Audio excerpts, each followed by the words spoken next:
Karnataka private jobs quota on hold after backlash. What the bill proposed: 50% reservation for local managerial posting and 70% in non-managerial positions. If eligible candidates are not available, the industry and the government will have to train locals in 3 years. If the problems persist, the government can give an exemption, but only after an inquiry. And what is the comment of industries?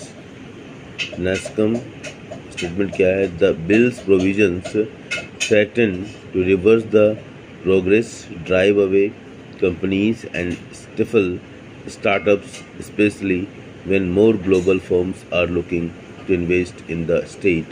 NASCOM in a statement. तो इसमें सारे जितने भी industrial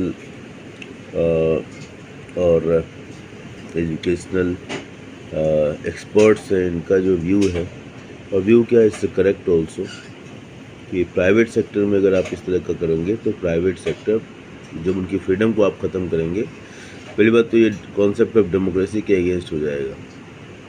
इस तरीके से आप force करेंगे तो उनका इंडिविजुअल अपना एंटरप्रेन्योरशिप है, उनका अपना फंड है, अपने इंडिविजुअल टैलेंट से उन्होंने कोई कंपनी खोली, उस पर भी आप ज़बरदस्ती आप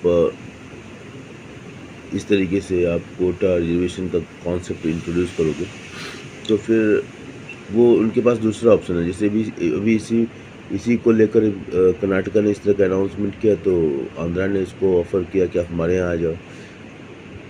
सो इसी तरह अगर मान जिस तरह चाइना ने किया, तो चाइना की बहुत सारी कंपनी चाइना को छोड़कर वो भारत या दूसरे देशों में जाने लगी। तो इस तरह का ये मतलब इन्वेस्टमेंट्स के लिए और एंटरप्रेन्योरशिप के लिए, फ्यूचर जॉब क्रिएशन के लिए बहुत बड़ा ये बैकलैश साबित होगा अगर government of India Karnataka government इस तरह से कर रही है। तो इसका डिटेल्स भी है, but details I will not go, but only thing this headlines I thought that is important to discuss. Thank you.